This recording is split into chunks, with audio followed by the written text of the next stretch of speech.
Let me ask you something. If you got a $10,000 raise today, how? Would you be rich in 5 years?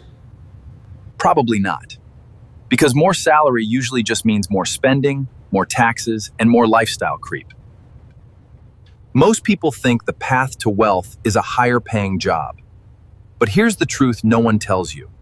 A salary is a trap. And today, I'm going to show you exactly why, and more importantly, what actually builds wealth. By the end, you'll have a clear alternative that works even if you never get another promotion. Let's go. Section 1. Why the salary model is broken. Here's the first problem with a salary. You trade time for money. 1 hour worked equals 1 hour paid, so your income has a hard ceiling. There are only 24 hours in a day. Some people work 60-hour weeks to earn more, but that's not wealth, that's burnout with a bigger paycheck. Second problem, taxes. When you get a raise, you often jump into a higher tax bracket, and lifestyle creep eats the rest. New car, bigger apartment, nicer dinners. So you're earning more, but saving the same or less. Sound familiar? That's the trap. Now let me show you what the top 10% do differently. Section 2, the real engine of wealth. Here's the shift. Instead of trading time for money, they trade value for money. And they buy assets, not liabilities. An asset is something that puts money in your pocket while you sleep. A digital product, rental property, a YouTube channel, a software tool. Let me give you a real example. Sarah worked as a teacher earning $50,000 a year. She created a $47 lesson plan template and sold it online. That template now earns her $2,000 a month. She still teaches, but now she has an asset that pays her whether she's in the classroom or on vacation. The wealthy spend their free time building assets. The rest spend theirs buying things that lose value. Phones, cars, clothes. Not saying don't enjoy life, but know the difference. Section 3, the 3-step system to escape the salary trap. Here's the system. Do this and you'll build wealth even on a modest income. Step 1, keep your job for now. Don't quit. Your job funds your asset building. Use 1 to 2 hours a night or weekends to work on your first income asset. Step 1, earn, save, build. Step 2, pick one asset type. Don't chase 5 things at once. Choose digital products, YouTube automation, local services, or an online store. Master one. Step 3, reinvest. When your asset makes its first $100, don't spend it. Reinvest into ads, better tools, or a second asset. That's how you grow. Most people stop after step 1. They dream, but don't build. The wealthy just start small and repeat. Section 4, common mistakes and mindset shift. Now let me save you months of frustration. 3 mistakes beginners make. Mistake 1, waiting for the perfect idea. You don't need a unique idea. You need execution. Copy a proven model and improve it by 10%. Mistake 2, quitting too early. Most assets take 3 to 6 months to pay. People quit at 2 months. That's the only difference between them and the ones who succeed. Watching 50 YouTube videos on dropshipping isn't building. 1 hour of action beats 10 hours of research. Shift your identity from employee to owner. Even if you start with a $20 digital product, even if it's messy, you're learning the game. So here's the bottom line. A salary gives you safety. Assets give you freedom. You don't need to be rich to start. You just need to start. Pick one small thing this week. A $10 guide, a $20 template, a simple service. Build it, learn from it, then build the next. If this video helped you see income differently, subscribe to Income Explained. I post new wealth building systems every week, and comment asset below. I'll send you my free list of 10 beginner-friendly asset ideas. See you in the next one.